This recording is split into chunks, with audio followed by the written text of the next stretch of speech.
Bonjour, bien-aimés, bienvenue sur notre chaîne Partage Biblique TV.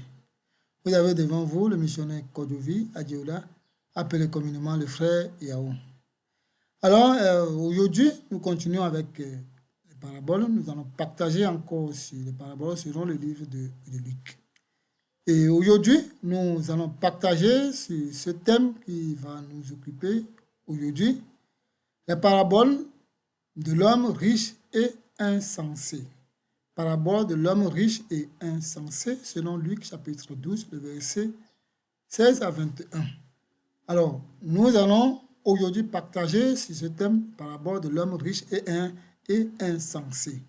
Alors, nous allons tous ensemble lire le passage et décortiquer tous ensemble et suivre qu'est-ce que le Seigneur veut nous dire au travers de cette parabole de l'homme riche et insensé. Alors, nous lisons ce passage. Luc chapitre 12, le verset 16 à 21. Et il dit, cette parabole, la terre d'un homme riche avait beaucoup rapporté. Et il raisonnait en lui-même, disant, que ferai-je, car je n'ai pas de place pour serrer ma récolte. Voici, dit-il, ce que je vais faire. J'abattrai mes greniers, j'en bâtirai de plus grands, j'y amasserai toute ma récolte et tous mes biens. Et je dirai à mon âme, tu as beaucoup de biens en réserve pour plusieurs années. Repose-toi, mange, bois et réjouis-toi. Mais Dieu lui dit, insensé, cette nuit même, ton âme te sera redemandée. Et ce que tu as préparé, pour qui serait-il? Il en est ainsi de celui qui amasse des trésors pour lui-même et qui n'est pas riche pour Dieu. Amen. Alors, vous voyez, ça c'est le thème et ça c'est là où le Seigneur vraiment veut nous instruire, veut nous enseigner ce matin. L'homme riche mais insensé. Alors, vous voyez, l'homme riche, on a lu dans le passage tout ce qu'il a dit et tout ce qu'il veut faire. Mais la question qui se pose, qu'est-ce que le Seigneur veut nous instruire au travers de cette parabole de l'homme riche et insensé? Qu'est-ce que le Seigneur vous instruit? Quel est le thème précis que nous pouvons tirer comme une leçon, que nous devons débattre, que nous devons partager là-dessus? Quel est le thème précis que nous devons partager là-dessus? Alors, nous allons regarder le thème. Le thème dont nous allons partager est « La vie de l'homme ne dépend pas de ce qu'il a, mais de ce qu'il est en Christ. » La vie de l'homme ne dépend pas de ce qu'il a, mais de ce qu'il est en Christ. Alors, nous reconnaissons très bien que le Seigneur, à chaque fois, quand il y a quelque chose, il profite par l'occasion pour nous transmettre une vérité, pour nous donner une leçon pratique. Alors, la vie de l'homme ne dépend pas de ce qu'il a, mais de ce qu'il est en Christ. Ça, c'est le thème précis. Maintenant, nous voulons poser la question, à savoir, vraiment, qu'est-ce qui a poussé le Seigneur à parler cette parabole, ou bien à dire cette parabole? Qu'est-ce qui est arrivé avant que cela ait arrivé ainsi? Parce que chaque parabole, comme je vous dis souvent, c'est provoqué. Il y a quelque chose d'avance qui a poussé le Seigneur à parler ainsi. C'est pour ça qu'il veut nous rendre conscients de certaines réalités, que la vie de l'homme ne dépend pas de ce qu'il a, mais de ce qu'il est en Jésus-Christ. Nous allons lire tous ensemble ce qui est arrivé avant que le Seigneur a parlé ainsi. Luc 12, 13, 15. Nous lisons.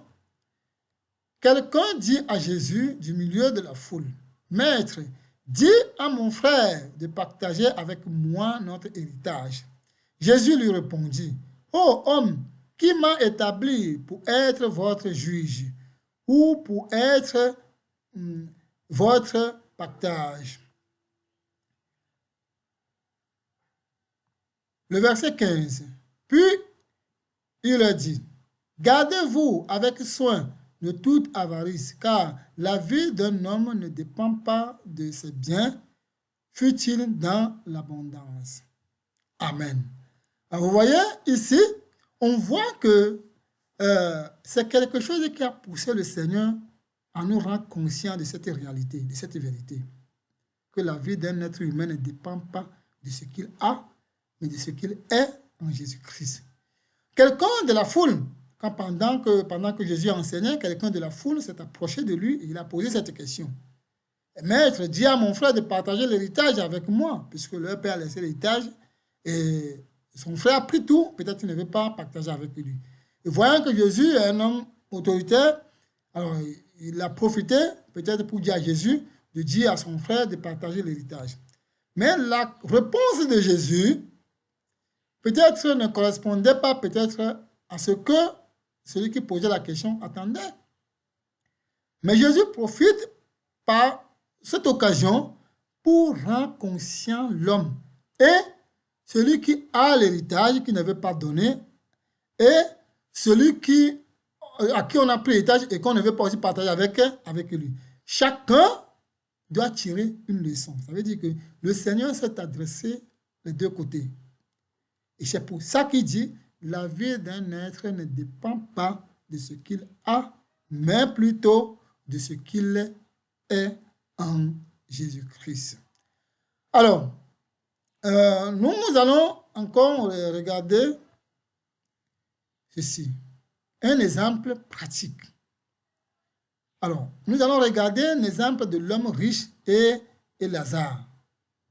Avant de lire l'exemple de l'homme riche et Lazare, nous devons comprendre une chose. La vie d'un être humain, on ne peut pas le qualifier en fonction de ce que cette personne a, mais en fonction de l'état de cette personne en Jésus-Christ. C'est ce que le Seigneur veut nous faire comprendre. Aujourd'hui, on voit que c'est ceux qui ont des moyens, ceux qui ont l'argent, ceux qui ont les richesses ou bien tant de choses, c'est eux qui sont quelqu'un, c'est eux qui sont des gens qu'on peut considérer. Mais quelqu'un pauvre qui n'a rien, vraiment n'est pas considéré dans la société. Et dans nos sociétés aujourd'hui, on connaît, c'est ce qui est réel. Pour écouter la parole de quelqu'un, il faut que la personne soit quelqu'un élevé et qui a des moyens. C'est là où on peut écouter sa parole. Mais quelqu'un qui n'a rien, on s'en fout de lui, on n'a rien à y avoir avec lui. Mais au fond, Dieu veut nous rendre conscients, que nous soyons conscients de cette réalité. Et aujourd'hui, les chrétiens courent pour ça, pour avoir des choses, pour être renommés. Mais au fond, Dieu dit, la vie d'un être humain ne dépend pas de ce qu'il a, mais plutôt de ce que tu es en Christ. Vous voyez? Et c'est ce qui est la plus importante. C'est pour ça que nous voulons voir cet exemple de l'homme riche et Lazare, que nous connaissons très, très bien. Alors, nous pouvons lire cette histoire tous ensemble. Il y avait un homme riche qui était vêtu de pourpre et de fin lin, et qui chaque jour mettait joyeusement et brillant vide. Un pauvre nommé Lazare était couché à sa porte, couvert de ulcères, et désireux de se rassasier des miettes et qui tombaient de la table du riche, et même les chiens venaient encore lécher ses ulcères. Le pauvre mourut et il fut porté par les anges dans le sein d'Abraham. Le riche mourut aussi et il fut enseveli. Dans le séjour des morts, il leva les yeux et tandis qu'il était en proie de tourments, il vit de loin Abraham et Lazare dans son sein. Amen. Alors, nous voulons d'abord nous arrêter là. Nous voulons d'abord nous arrêter là pour mieux comprendre un peu cette histoire. Parce que nous tous, nous connaissons très bien l'histoire. C'est pour ça que je ne veux pas... Alors, de l'homme riche et Lazare. C'est une histoire que nous connaissons très bien. Mais vous voyez, nous voulons encore prendre quelque chose de cette histoire. dans le social, ou bien dans la vie sociale, Lazare n'était pas considéré comme quelqu'un de rang social. Vous voyez? Le riche, on a dit, il portait de fin lin. Ça veut dire qu'on parle d'un chrétien, on parle d'un enfant de Dieu, on parle de quelqu'un qui s'est converti. On ne parle pas d'un païen, on parle de quelqu'un qui a cru. Mais on parle aussi d'un Lazare, mais qui a cru avec un rang social faible. Mais on parle de l'homme riche qui a cru avec un rang social élevé. Mais au fond, les personnes plus considérées, c'est ceux qui ont le rang social élevé en vue des hommes. Et maintenant, on a vu que quelqu'un, pour lui, il n'a pas compris que l'important chrétien qui n'a pas compris, l'homme riche n'a pas compris que l'importance de sa vie n'est pas question d'être un grand homme, d'avoir le bien sur terre. Il n'a pas compris ça. Il n'a pas compris que l'importance c'est sa personnalité en Christ. Lazare, n'ayant pas de bien, mais qui a compris que l'importance, c'est sa personnalité en Christ et qui s'est confié totalement en Christ, on a vu dire les deux sont morts. Et l'homme riche se retrouvait en enfer. Et Lazare se retrouvait au sein d'Abraham. Vous voyez? L'homme riche éleva les yeux, il a vu Lazare. Mais l'homme qui se couchait devant, l'homme qui n'était rien devant moi, mais il a vu au paradis auprès d'Abraham. Mais lui, l'homme riche, il se retrouvait en enfer. Vous voyez, on parle de deux catégories de chrétiens. Deux catégories de chrétiens. Le chrétien, vraiment qui s'attache aux richesses de ce monde. Et le chrétien qui s'attache à Dieu d'un cœur sincère malgré son état physique. Ça veut dire qu'on parle de deux personnes différentes. Et les deux sont des enfants de Dieu. D'autres vont dire non, le riche n'était pas enfant de Dieu. Attention, on a bien précisé, il portait le fin lin. Et nous allons voir Apocalypse, le fin lin, c'est quoi? C'est les bonnes œuvres, des saints.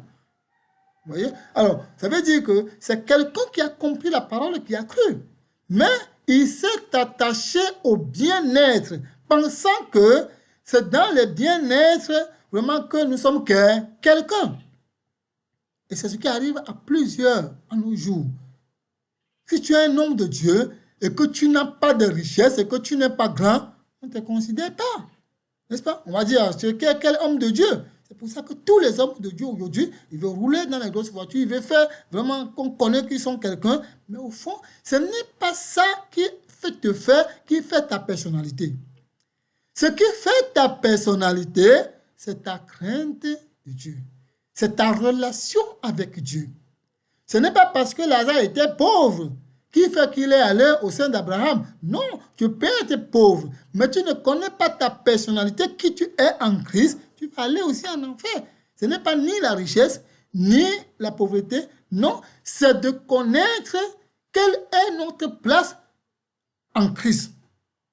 Qu'est-ce qui fait notre valeur devant Dieu? Est-ce que c'est la richesse qui fait notre valeur ou la pauvreté? Vous voyez?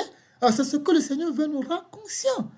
Que la richesse ne fait pas ou bien ne donne pas la valeur à un homme, selon Dieu.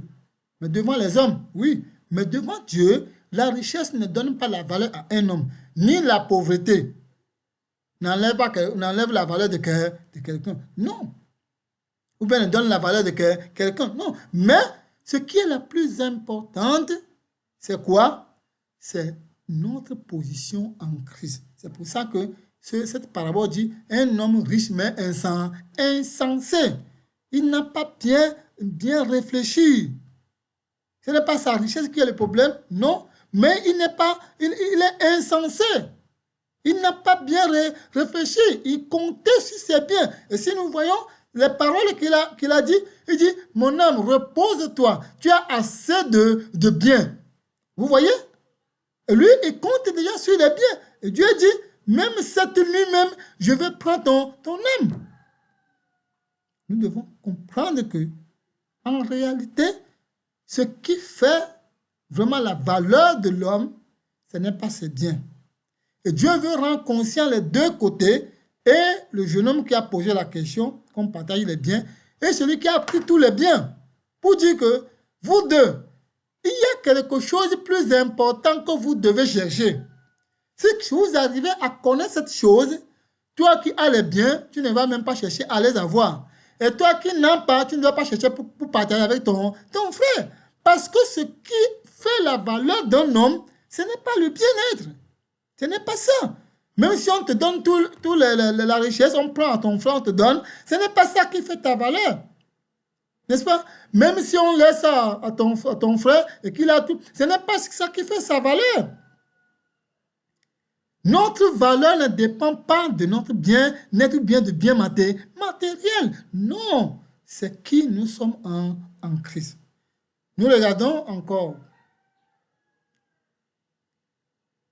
Alors, la valeur d'un homme dépend de ce qu'il est en Christ. Et nous lisons ce passage de Matthieu 16, 26. Et que servirait-il à un homme de gagner tout le monde s'il perdait son âme? Ou que donnerait un homme en échange de son âme? Amen. Alors, vous voyez, ici, il est question de savoir, comme Dieu, il est en train de dire, vraiment, que servirait-il à un homme de gagner tout le monde entier s'il perd son âme? Ou bien, qu'est-ce qu'on peut donner à un homme à l'échange de son âme? Rien. C'est-à-dire que si on donne toutes les choses du monde, on te donne, et que tu perds ton âme, vraiment, tu es nul. Il veut nous rendre conscients que les bien-être, vraiment, ne sont pas synonymes, vraiment, à notre rang social en Christ. Ou bien à notre position en Christ. Ce qui nous donne la valeur, ce n'est pas le bien-être, ce n'est pas nos richesses, non, la richesse de la terre, non. Ce qui nous donne la valeur, c'est notre position en Christ, c'est notre relation avec Dieu. Nous avons vu que Lazare avait une bonne relation avec Dieu. Mais cet homme riche, c'est vrai qu'il est chrétien, mais il n'avait pas une bonne relation avec Dieu. Il se confiait plus dans sa richesse. Vous voyez? Alors que la chose que Dieu veut que nous arrivions à apprendre, c'est que ni la richesse, ni la pauvreté ne donnent la valeur à un homme. La chose qui donne la valeur à un homme, c'est notre position en Christ. C'est notre attachement à Dieu. C'est la personne ou bien notre position avec ou bien en Christ.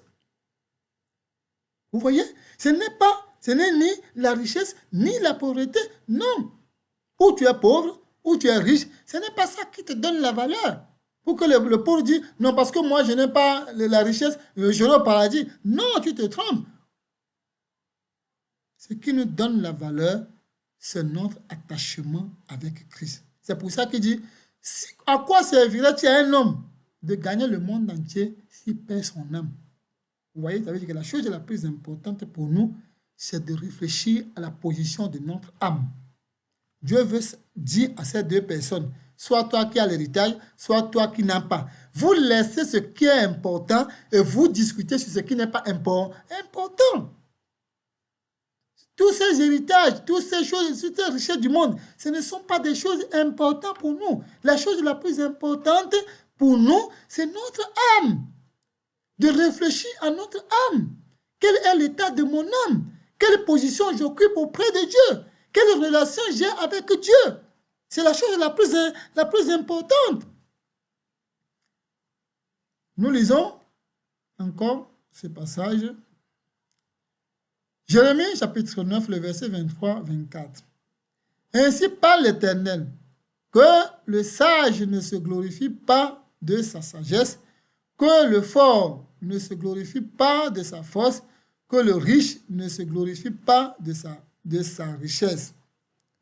Mais que celui qui veut se glorifie d'avoir de l'intelligence et de me connaître, de savoir que je suis l'Éternel et qui exerce la bonté, la droite, le droit et la justice sur la terre. Car c'est à cela que je prends plaisir. Amen. Vous voyez, le Seigneur dit que celui qui veut se glorifie d'avoir connaître Dieu. Vous voyez, ce n'est pas qu'on se glorifie parce que je suis pauvre, le royaume est pour moi. Jamais.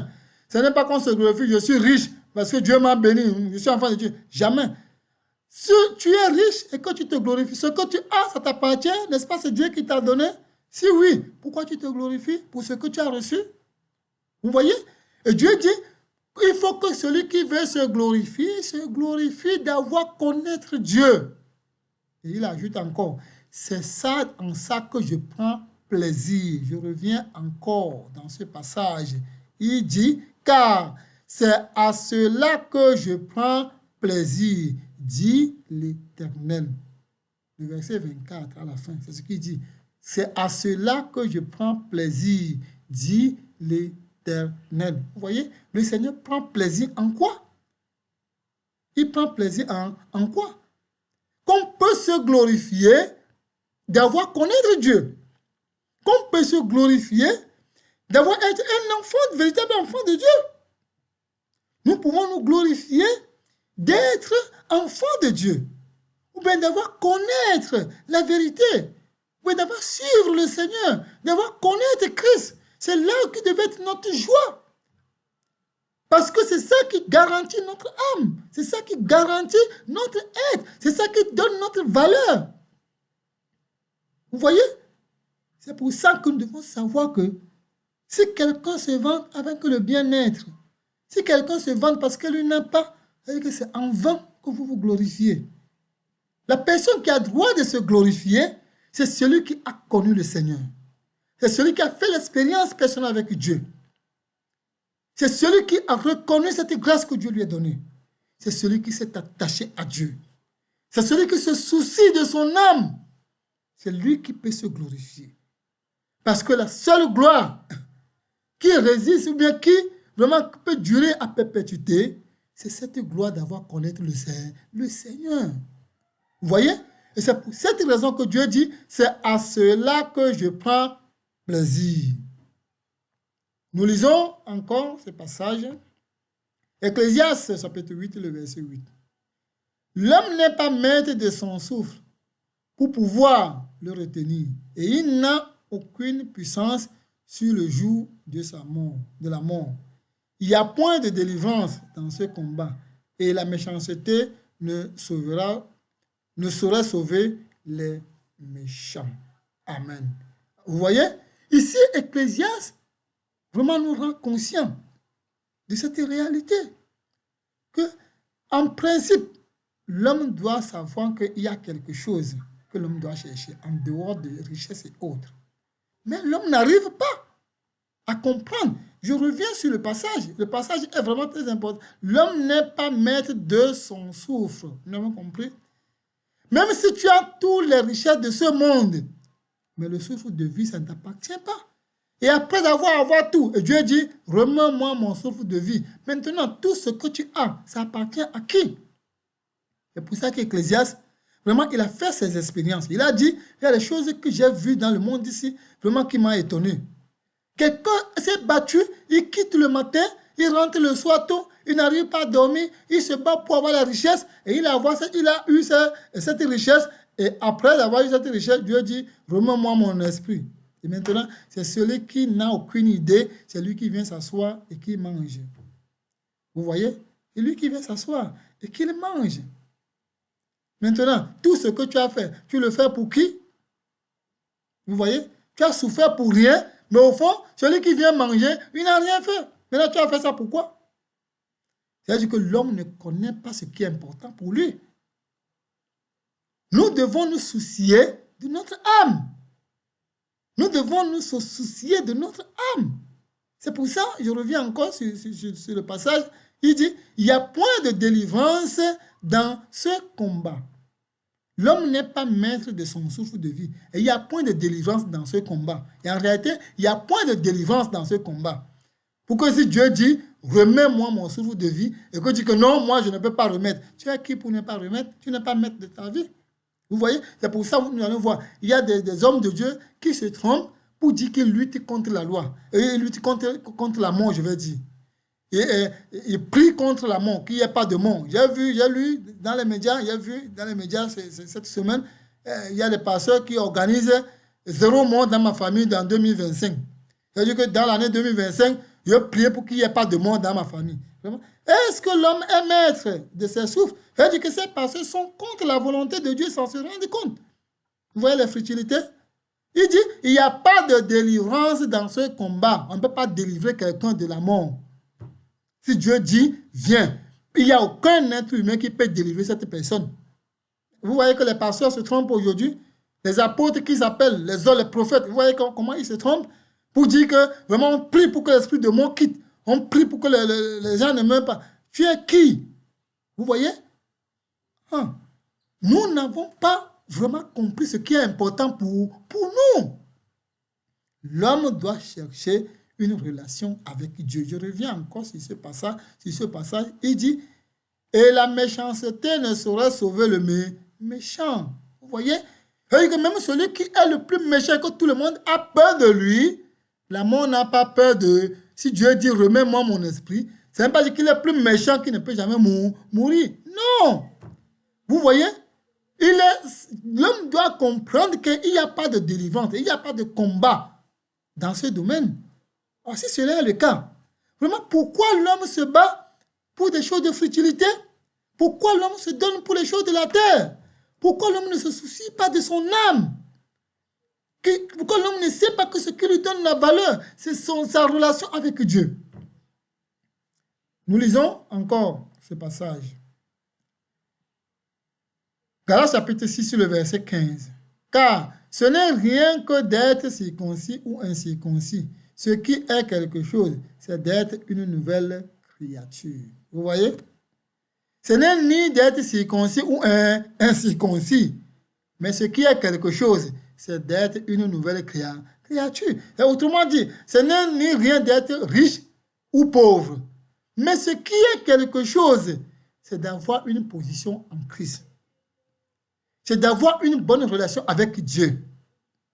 C'est de se soucier de son âme. C'est ça qui est la chose la plus principale. Ce n'est ni la pauvreté, ni la richesse. Non. Vous voyez? Ce n'est pas ça. Il y a des gens qui prient, qui luttent contre la pauvreté. Vraiment, ils détruisent l'esprit de la pauvreté dans leur famille. Vraiment, c'est en vain. C'est pour rien. Ce n'est ni la richesse, ni la pauvreté qui est quelque chose. Il suffit d'être une nouvelle créature. D'avoir une bonne relation avec Dieu. Ta position en Christ, c'est ça qui est quelque chose. Encore un autre passage que nous allons lire. Nous lisons 2 Corinthiens chapitre 10, versets 17 à 18. Que celui qui se glorifie dans le Seigneur. Car ce n'est pas celui qui se recommande lui-même qui est approuvé, c'est celui que le Seigneur recommande. Amen. Alors, nous voyons encore quelque chose qui est réel, que celui qui se recommande, ou bien que celui qui se glorifie dans le Seigneur. Et ce n'est pas celui qui se recommande lui-même qui est quelque chose, mais celui que le Seigneur recommande. Amen. Vous voyez? Ce n'est pas le fait de dire que je suis apôtre, je suis évangéliste, je suis prophète, je suis quoi que ce soit. Ce n'est pas ça qui compte pour Dieu. Vraiment, Dieu m'a béni, je suis riche, je suis ici. Ce n'est pas ça qui est compté pour Dieu. C'est toi-même qui se recommande, aucun souci. Mais ce qui compte pour Dieu, c'est celui que Dieu recommande. Quelle gloire, quel honneur d'être cette personne que Dieu recommande. Même si aux yeux du monde, personne ne te reconnaît. Même si aux yeux du monde, on ne connaît pas qui tu es. Mais qu'aux yeux de Dieu, tu sois la personne recommandée par Dieu. Quelle gloire pour nous! Mais aujourd'hui, nous voulons être recommandés soit par nous-mêmes, soit par les êtres humains. Mais nous ne voulons pas être recommandés par Dieu. Il suffit que les hommes mettent la main sur toi et disent qu'aujourd'hui, on te met apôtre, on te nomme pasteur, on te nomme comme ci. Ou bien chacun se lève et dit que moi-même, je suis apôtre, je suis évangéliste, je suis comme tout le monde fait aujourd'hui. Regardez-moi, Dieu, il ne prend pas plaisir en ça. ce n'est pas celui qui se recommande. Je reviens encore sur le même passage. Car ce n'est pas celui qui se recommande lui-même qui est approuvé. C'est celui que le Seigneur recommande. Si tu veux, recommande-toi toi-même que tu es apôtre, tu es évangéliste, tu es surintendant, tu es évêque. Si tu veux, fais-le. Mais ce n'est pas ça qui donne ta valeur devant Dieu. Ce qui donne ta valeur, c'est la recommandation de Dieu. Est-ce que c'est Dieu qui a recommandé? Est-ce que tu as une bonne relation avec Dieu? Est-ce que tu te soucies de ton âme? Est-ce que tu es quelqu'un en Christ? C'est ça la chose la plus importante. Nous lisons encore ce passage. Ésaïe 43, le verset 4. Parce que tu as du prix à mes yeux, parce que tu as honoré et que je t'aime, je donne des hommes à ta place et des peuples à ta rançon. Amen. Alors, nous voyons ici déjà que vraiment Ésaïe nous rend conscient que la personne qui a du prix devant Dieu, c'est celui qui craint Dieu. La personne qui a de la valeur devant Dieu, c'est celui qui vraiment qui a la crainte de Dieu. C'est lui que Dieu voit que voici celui qui a de la valeur devant moi. Donc la valeur d'un homme, ça ne dépend pas de ses biens, mais de qui cette personne est en Christ. Alors chacun de nous doit poser la question, qui suis-je en Christ? Est-ce que vraiment j'ai une valeur en Christ? Est-ce que j'ai une valeur devant Dieu? Est-ce que je vaux quelque chose devant Dieu? Est-ce que j'ai de la valeur devant Christ? Chacun de nous doit poser cette question. Parce que ce qui compte pour Dieu, la valeur selon Dieu, c'est ce que notre relation que nous avons avec lui. Alors chacun de nous doit recevoir une leçon dans cette parabole. Sachant que ce n'est ni la richesse, ni la pauvreté qui a quelque chose. Ni la pauvreté, ni la richesse. Ce n'est pas ça qui est le problème pour Dieu. Le problème avec Dieu, c'est notre position en Christ. C'est notre relation avec Dieu. Est-ce que j'ai une bonne relation avec Dieu? Alors, chacun doit poser cette question. Et je prie afin que chacun de nous se soucie de son âme. Que chacun cherche à avoir cette position devant Dieu. Afin que vraiment ce jour ne soit pas la surprise pour nous, mais que nous soyons heureux et rester auprès du Seigneur vraiment de l'éternité en éternité. Que le Seigneur nous bénisse, qu'il nous fortifie, qu'il nous rend conscients de cette réalité afin que nous cherchions vraiment cette position en lui et en se glorifiant vraiment d'avoir le connaître. Alors si vous avez des questions, n'hésitez pas de poser. Nous sommes toujours dispo de venir vraiment au secours ou bien de répondre à vos questions. J'encourage chacun vraiment à s'abonner vraiment à la page et afin de pouvoir recevoir constamment nos partages. Et si vous avez à partager avec nous, aucun souci, nous sommes toujours dispo de partager tous ensemble. Que le Seigneur vous fortifie et qu'il vous renferme. Et si vous voulez nous contacter, nous n'avons pas de souci. Nous avons le contact, chacun de nous peut vraiment nous contacter et nous pouvons partager tous ensemble. Que le Seigneur vous fortifie, qu'il vous bénisse et qu'il vous rend aussi ferme à l'égard de sa parole afin que chacun puisse profiter. Merci encore pour votre attention pour nous et que le Seigneur vous bénisse. Amen.